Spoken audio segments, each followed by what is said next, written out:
Welcome to Green Building Supply. My name is Melanie. And I'm Aaron. And today we're going to talk about paint sheens and which is the right one for you. And my wife has been telling me that she just learned something and she's really excited to share it. So every gallon of paint starts off as a high gloss. It is welcomed into this world as a high gloss, and they add flattening agents to the paint to get it to lower degrees of sheen. So you start off as a high gloss, then a little bit of flattening agent, and you're a gloss, and then a semi-gloss, and then an eggshell, and then a satin, and then a matte, which is also called flat. Different paint companies use their own verbiage to explain those terms, but those are the degrees of sheen. Just to confuse you. Just to confuse you. So the question we get asked the most is, which sheen should I pick? So we have all these sheens, we know how they're made. The general rule of thumb, and you can break this, but we're gonna just clue you into what most people do. Most people get eggshell if they're painting the walls. So eggshell is kind of middle of the road in terms of sheen. If you're painting the ceiling, you probably want something that's flat. Sometimes they also call it ceiling paint, but it's basically just a flat paint. You don't want to show any of the ripples or imperfections poor of the ceiling. drywall job that was left there. You don't want to attract attention to it, so you want a low sheen.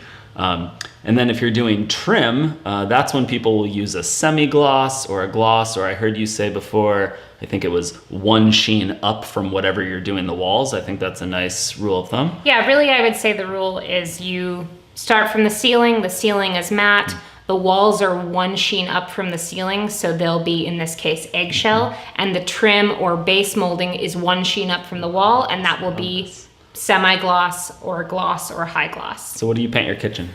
So if you want more wipeability and to not show condensation, and usually that affects areas that are bathrooms, kitchens, where you're wiping off, spices or spills.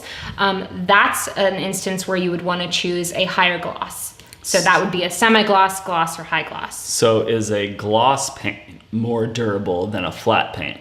No, so that's the interesting thing that we talked about in the beginning, how they all are really the same paint. It's just different degrees of flattening agent that have been added to them. So from a durability standpoint, they're one and the same. Whether you get the matte or whether you get the high gloss, they're both as durable. But it is easier to wipe a higher gloss. And really your eye is going to be attracted to whatever is shiniest in the room. Whatever has the most sparkle, that's where your eye's going to go. So if you want people to be looking at your ceilings, by all means, make that a high gloss. But in most cases, you're directing their attention by making something shinier and something more matte. So like always, we recommend getting samples, trying it out.